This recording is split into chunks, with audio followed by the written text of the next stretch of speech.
So if I were you, I would be taking just as detailed notes as I put up here. Because when you go to do the Math Excel, oftentimes the directions in there is what confuses you. Because you're like, what are they asking me to do? And so I put the directions in your notes, and so if you had those directions, you'd at least be able to go, oh, okay, these directions match problem number 3 in my notes. Oh, I understand what they're asking me to do. So this is all about real numbers.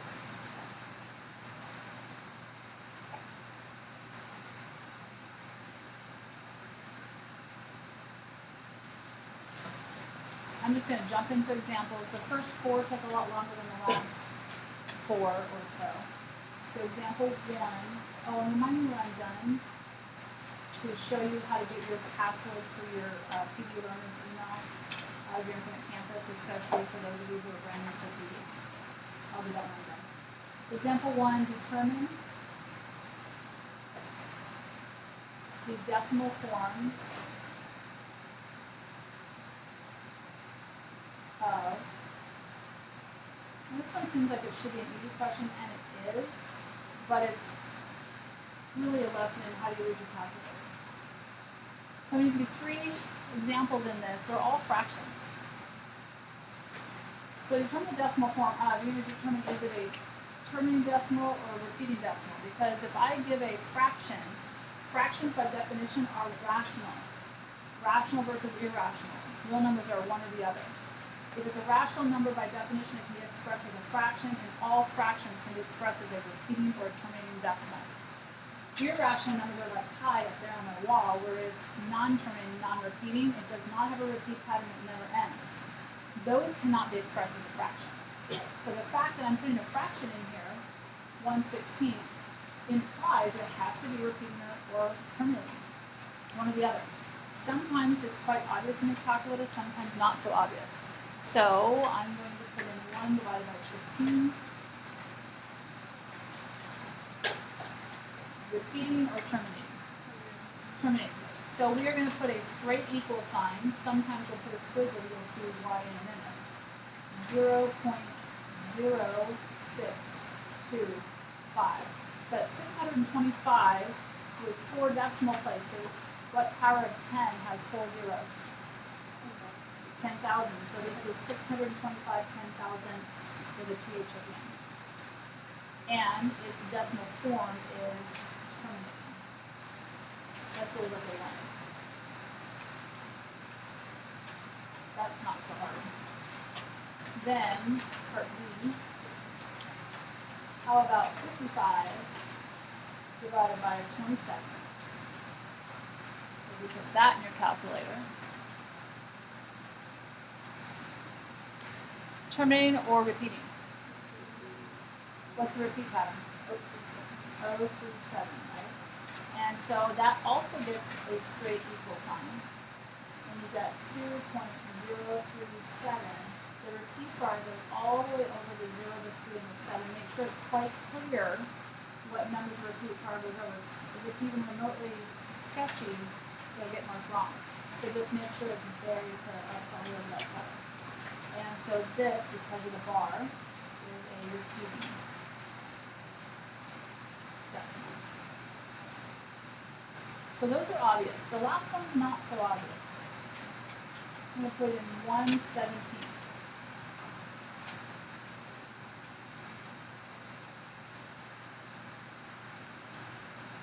Repeating or terminating? There's some repeating, I hear terminating. Do you see a repeat pattern? No.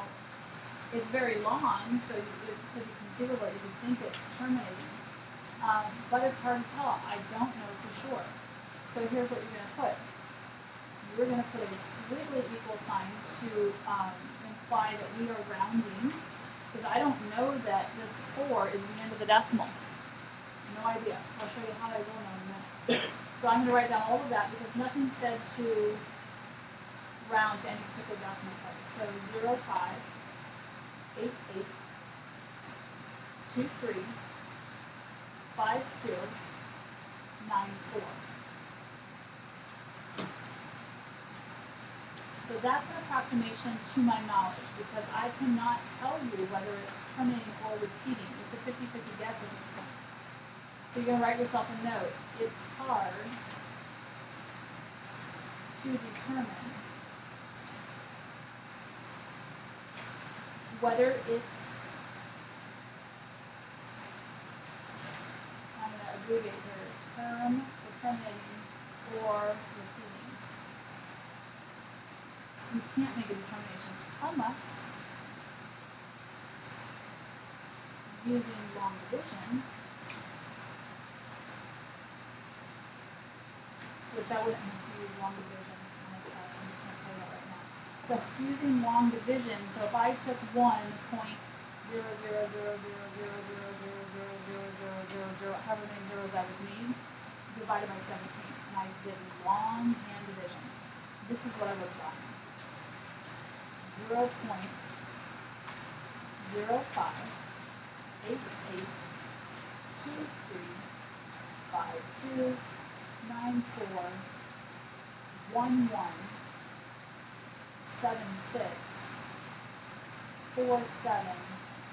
with a repeat bar over all of that.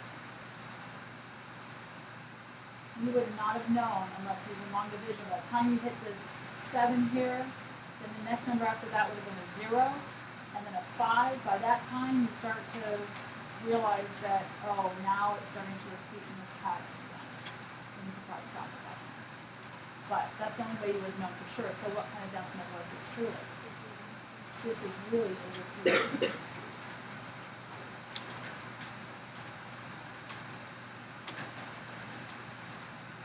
But you wouldn't know that this time. Your calculator can't tell you everything. All right, then example 2.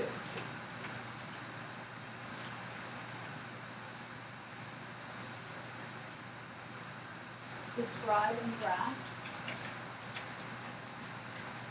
And the directions to these next problems are quite important.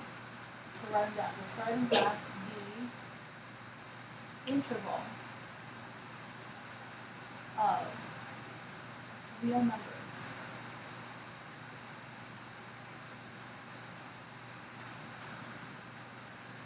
for the inequality.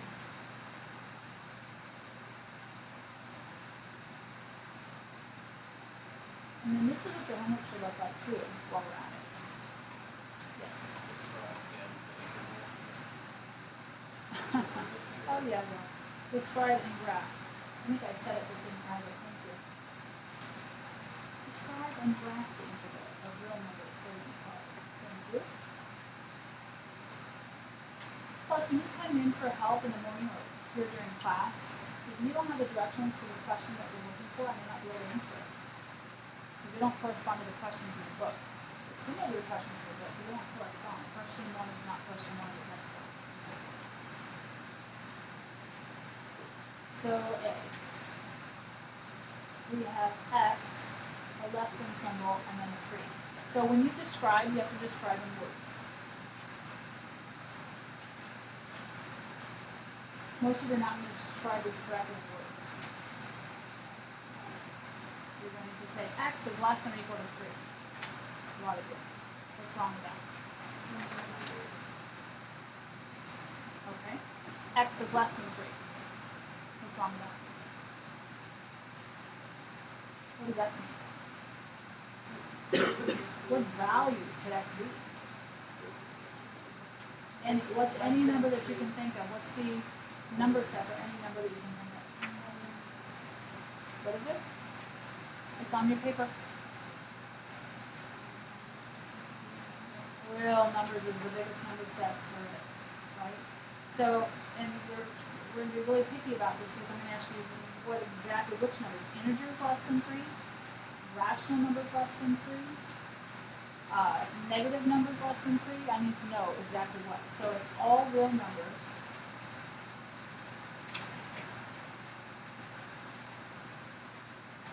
Less than 3. So more than likely on Math Excel, that'll be a multiple choice option. It's hard for them to write something like that. Then we have to graph it. So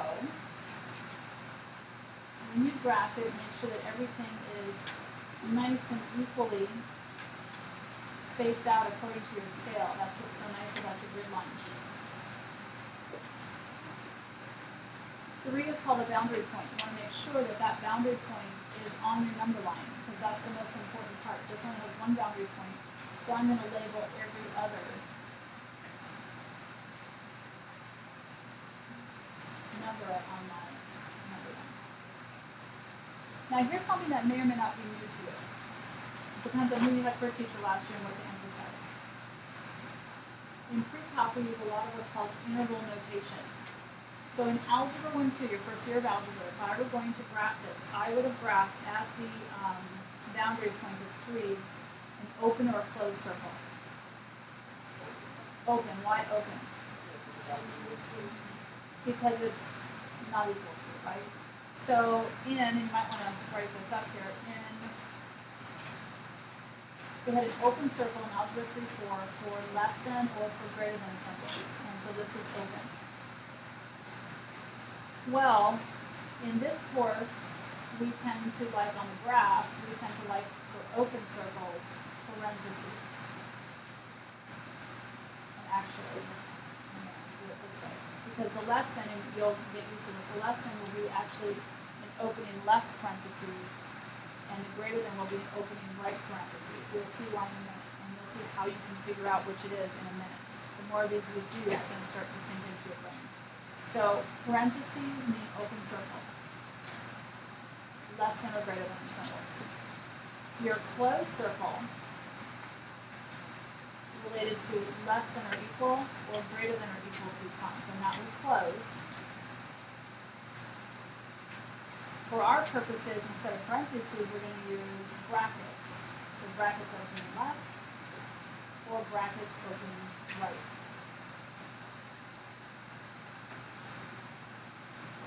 So brackets now mean closed, parentheses now mean open. And that's going to help us, the parentheses and the brackets are going to help us with what's called interval notation, which you're going to have to know today to do your homework. So if I were to convert this to interval notation, let's just look at the graph first and you'll understand why the interval notation is what it is. So instead of an open circle at 3, I'm going to use parentheses. Because x is less than, doesn't that mean I'm going to go to the left? True? Okay, so if that's the case, I want parentheses opening towards the direction that my line is going. So since my line is going to the left, my parentheses need to open to the left. And I'm going to put an arrow above the number line because it's too difficult to see what direction your arrow is going in if you put it on the number line. So that's how your graph's going to have to look. You have to use the parentheses and the brackets. Then, for interval notation, we have to know what is the left bound number and what is the right bound number. There's only one boundary point here.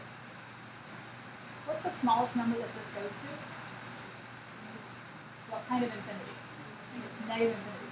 So the left bound number is negative infinity, comma. The right bound number is 3. So in interval notation, it always goes from smallest to largest. Kind of looks like an ordered pair.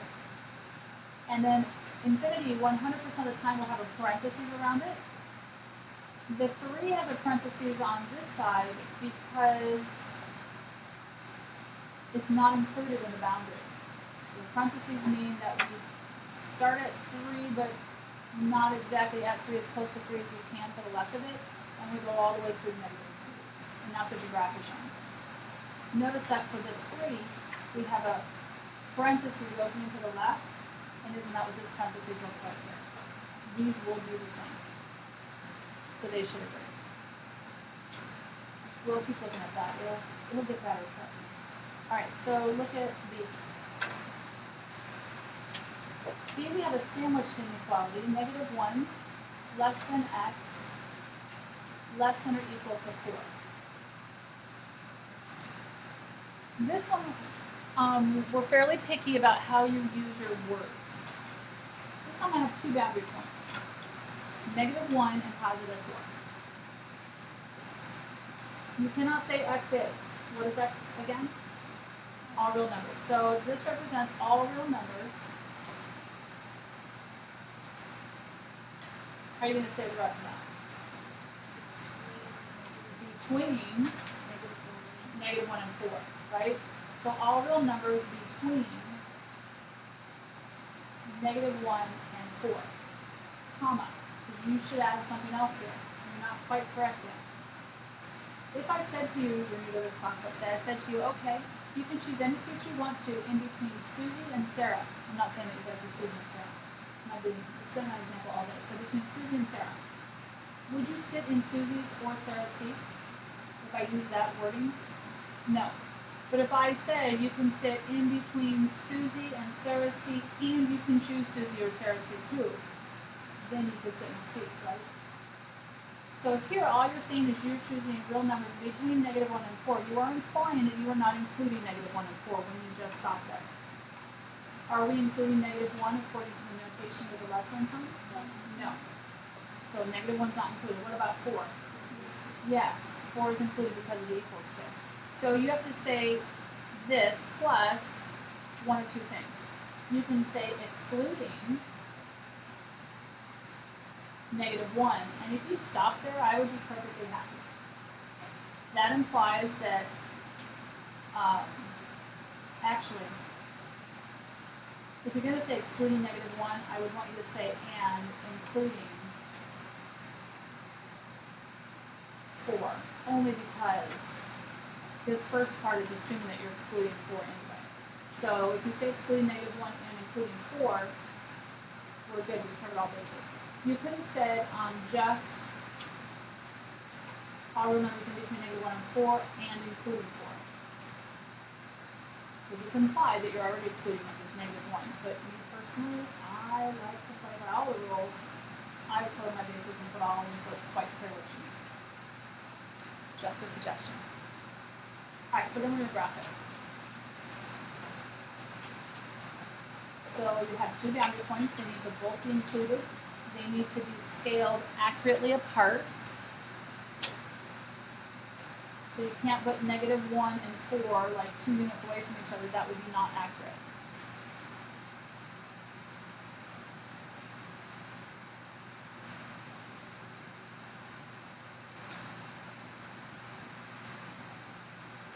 Now, the way I've labeled the scale on my graph, I have not included the boundary point of 4 as far as labeling, so I'm going to put 4 in here so it's quite clear to readers what that is. Now, it's actually helpful to graph if I actually graph from my interval notation. So if I convert this to interval notation, I have a left and a right bound. Negative 1 is my smaller of the two numbers. So if I wrote them in order from smallest to largest, negative 1 to 4, am I including negative 1? Yes or no? No, so is that parentheses or brackets? Parentheses. Am I including 4? Yes. So is that parentheses or brackets? Brackets. That is the interval notation for that sandwich interval. And that's exactly what your graph is going to look like. At negative 1, we're going to have parentheses opening to the right, just as it is here.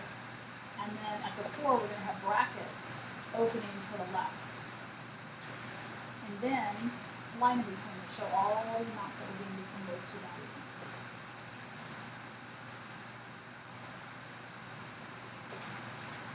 Interval notation is starting to make more sense.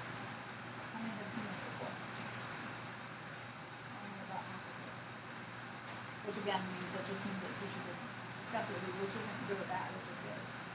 Okay, I'm going to come back to this example after I do the next example, but can I flip it? If I flip it and you're not done, you need to holler at me, because otherwise I'm going to do it soon. Okay. So example 3.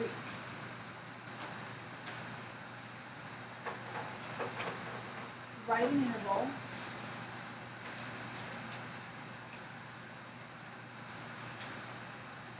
of real numbers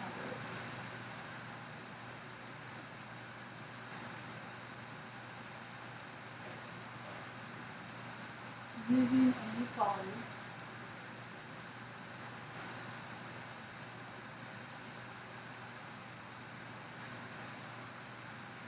and draw its graph.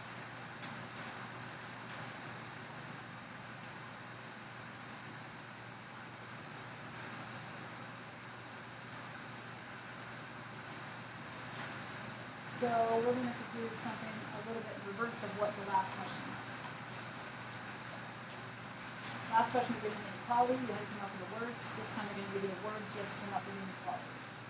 So A says the real numbers between -4 and -0.5, which is read as -5/10. So we want you to write the inequality. We're also going to do the interval notation as well, even though it doesn't ask for it. And we're going to draw the graph. So the way it's written, the real numbers between -4 and -5/10. The boundary points are -4 and -5/10. Are they included? No. Is that parentheses or brackets? Parentheses, right? Because neither one of them are included. So if I were to write my inequality, you always put your boundary points from smallest to largest. Which is smaller, -4 or -5/10? -4. You put -4 on the left, give a space, -0.5 on the right, and always put x in the middle. Work with the right side first, it's easier to figure out. If I want to be to the left of -0.5, is that a less than sign or a greater than sign? To the left. That would be less than, right? So I'm going to put a less than sign this. Since I'm not including -5, do I leave it as is or do I put a little line underneath there? So leave it as is. Then this inequality will go in the same direction. You can't sandwich them and not have the inequalities in the same direction. Otherwise, that'd be an or statement. Or statements cannot be sandwiched. Okay? Now, you also have to decide should there be a line under there or not. And because -4 is not included, it also is not a line under there. Write what you think the interval notation would look like. That's what the parentheses and brackets. This is really all that they're asking for, but I want you to write the interval notation because it will help you with your graph.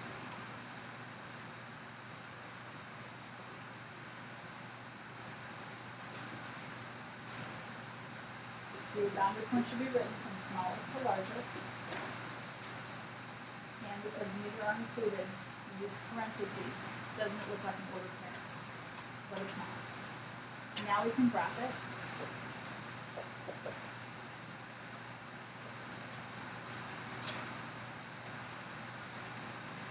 I need both boundary points in there.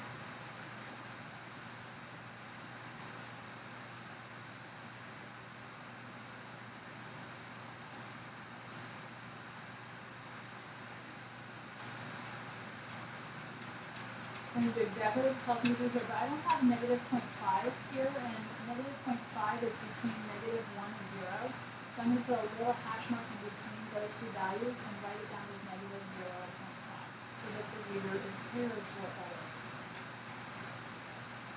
So now I can put parentheses opening to the right at -4, parentheses opening left at -0.5, and a line in between. Looks like a Star Wars fighter sits under the dangling board in my notes. This is time 4. Alright, is that all that they asked us to do? Yeah. Let me add that little extra there. So part B, the real numbers.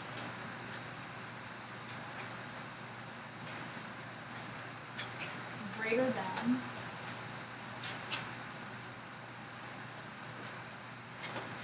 or equal to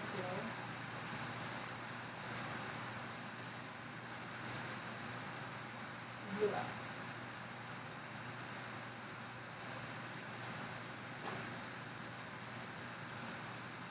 How many boundary points have they mentioned in here? 1 or 2?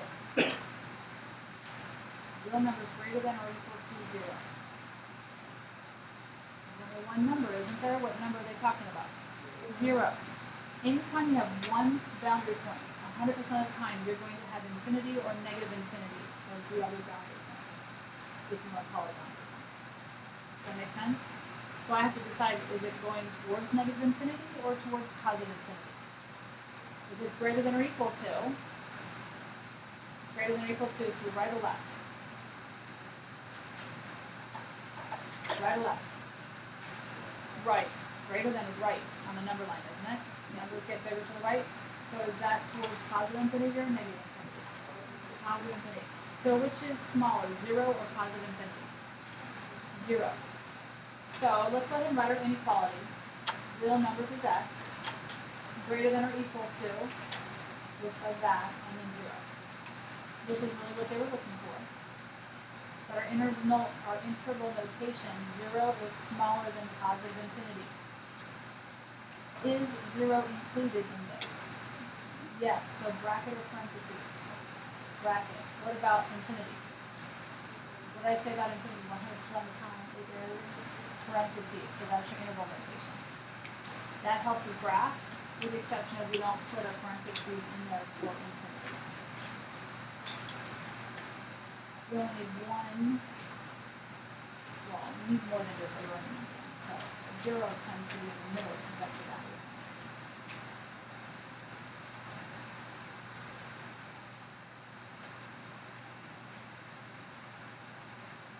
Alright, so we have a bracketed 0 opening to the right, just as it shows, and an arrow going to the right.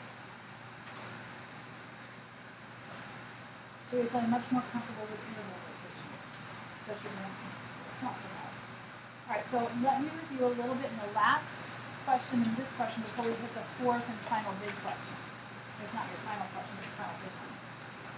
You're going to have to decide, and it's easier to look at the graphs, if the inequality is bounded or unbounded, open, closed, or half open. Half open is like you're half crazy. Couldn't half open also be like half closed? Is your glass half empty or half full? Aren't they essentially asking you the same thing? So your book likes half open, not half closed, although technically they would be the same thing, but you have to use the word half open. So which is which? So remember all this stuff we wrote up here? Okay. Open and closed refers to brackets and parentheses. Bound and unbound refers to whether you have 2 boundary points or 1 boundary point. So if you look at the graph, it's the easiest way to see it. If you look at this graph, is it bounded on both the right and the left side? No. So this is unbounded. Whereas this is bounded on both the right and the left side. I have 2 boundary points. That's bounded. Okay? So if you have 1 boundary point, in other words, if infinity is part of your solution, it's going to be unbounded. If infinity is not part of that solution, it's going to be bounded. Then look at your parentheses versus brackets. Because of this parentheses, this is considered open. This one has a parentheses and a bracket. It has one of each. The bracket usually means closed. The parentheses means open, but when you have one of each, it's half open. You can't use half closed. Wouldn't put it past Math Excel or putting that as an option. It's half open. Look here. Is this bound or unbound? Bound. Open, closed, or half open? It is open because it's got 2 parentheses. So it's considered open. Bound or unbound? Unbound because it's got just 1 boundary point, so that's even open. Open, closed, or half open? Here's where the debate comes in. This is closed. I realize why you might argue that it's half open because it's unbound. It's the bracket that tells whether it's closed or open. Because it's got a bracket, it's considered closed. It's unbound because of this, but the bracket closes the endpoint. So open, closed, and half open refers to endpoints only. If you only have one endpoint, you can have closed and you can have open, even though it's unbound. So that's kind of a weird one to get used to. Questions on that before I'm going to test you on that now. Alright, so example 4. This is a bit of a doozy. Write small. So you're going to want all of the directions, because when you get to Math Excel, you're going to want to know what you did. You will convert interval notation to inequality notation, or vice versa.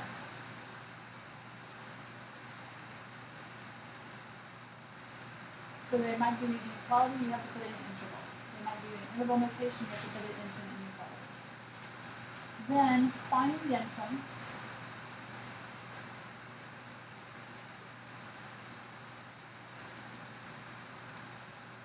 And state whether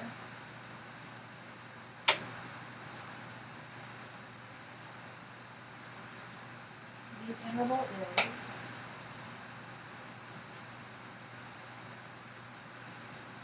bounded, its type, and graphic. There's 3 things we have to do, actually more like 4. So down here we're going to have 3 problems with technically 4 columns, or 3 columns, but realistically we need 4 columns. You write that down. Okay. All right, so for part A,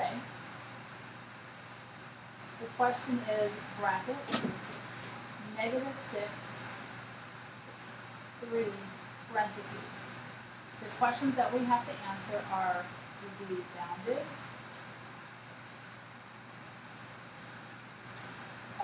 type,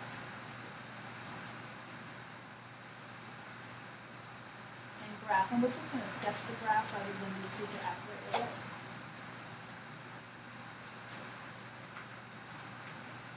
And we also have to change this from interval to an inequality. Doesn't this imply that I have 2 boundary points, -6 and 3?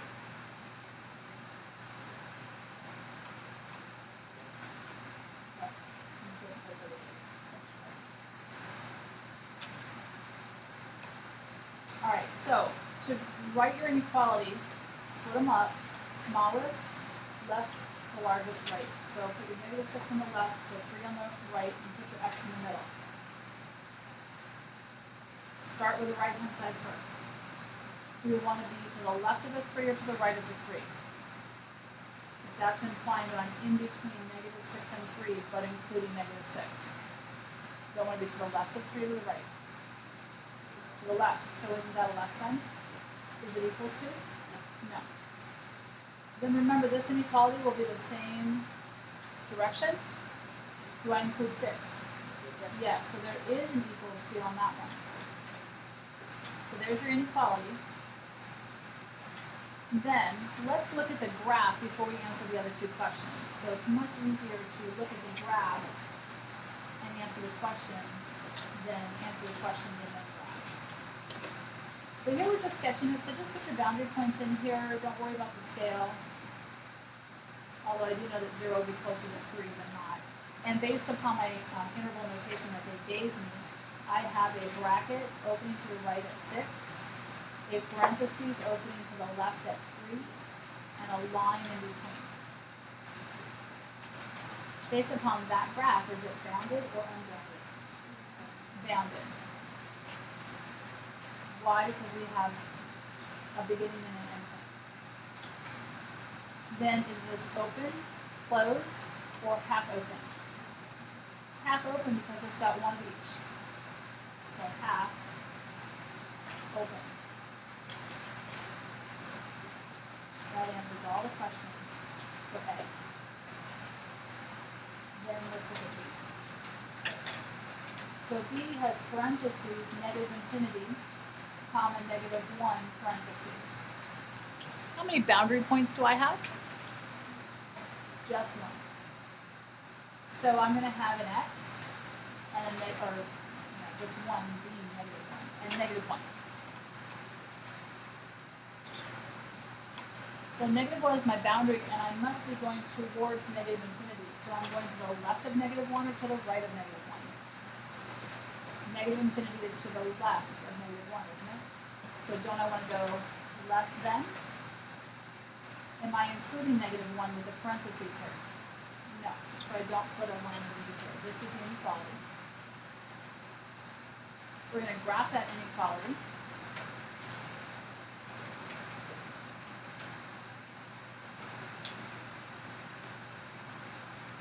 I'm going to put negative 1 in the middle and 0 here. So according to this, I have in open parentheses going to the left at negative 1, bless you, and negative infinity is my left bound, so it's an arrow going to the left. So is this bound or unbound? Unbound. Unbounded. Is it open, closed, or half open? It's open because of the parentheses.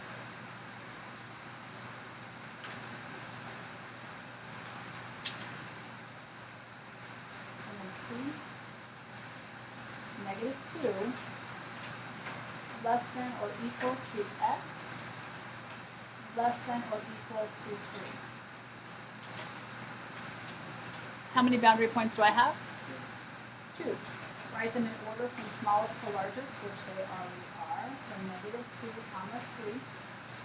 Are we including negative 2? Yes, because of the equals to. So there's a bracket around that. What about 3? Yes, there's an equals to here, so there's a bracket around that. So this is our integral notation for that. That helps us with our graph. I'm going to just quickly sketch the graph.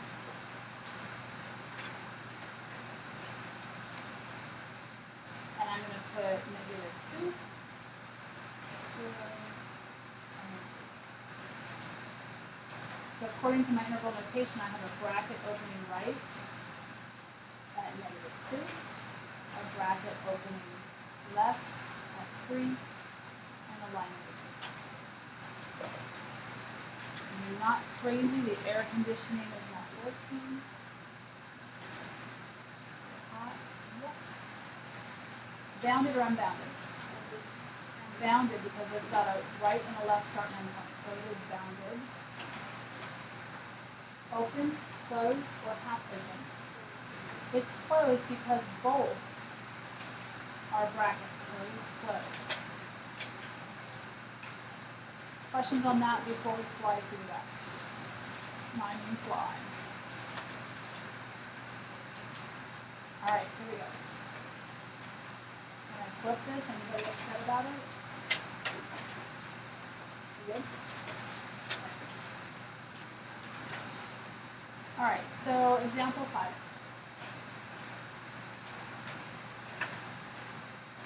They're not going to tell you that you're using the distributive property, but I'm putting it up here. The confusing part about the reason why I included example 5 is the following directions. Write the expanded form of parentheses a plus 2 and parentheses x. Expanded form and having x at the end of the parentheses can confuse some of you. They won't tell you it's a distributive property. Don't they just want you to distribute and multiply this into that? So isn't your answer here just simply ax plus 2x? That's easy. And then they might ask you to factor, because that would be the reverse distributive property. So write the factored form of 3y minus b as in boy, not a 6, y. So b1. Look at this last week. What do they have in common? A y. So divide each of these by a y. Pull that out in front. And when you divide out, you've got a 3 minus b to the board. That was easy. And let's see if you remember our discussion about powers. Example 6. Powers. Write this down, but don't answer out loud. So we've got in parentheses, negative 3 raised to the 5th power. The negative 3 is in parentheses, comma. The base is. Then the next one, in negative 3 to the 5th power, no parentheses, the base is.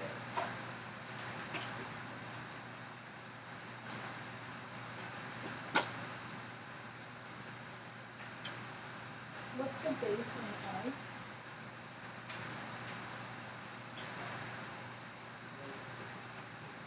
I think all of us can agree that the negative 3 is what's being raised to the 5th power. Agreed? What's the base in B? It's just 3.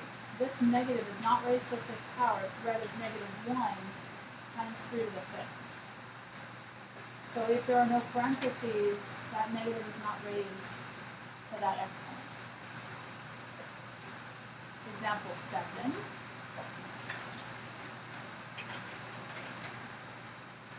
Simplify. We did a lot of this last week.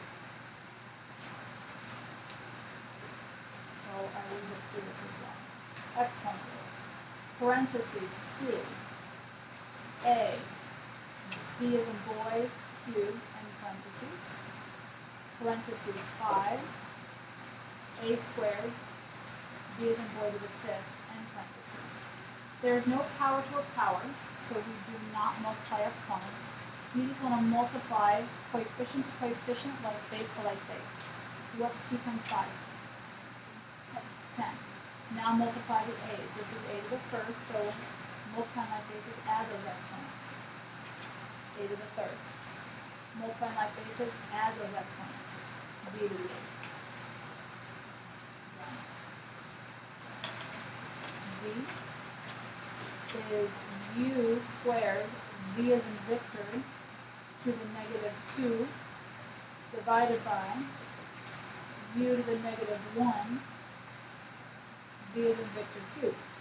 Now if I were you, I would take the v to the negative 2 and push it downstairs. Doesn't that make the exponent positive? And I would take u to the negative 1 and push it upstairs to make its exponent positive. They move independently.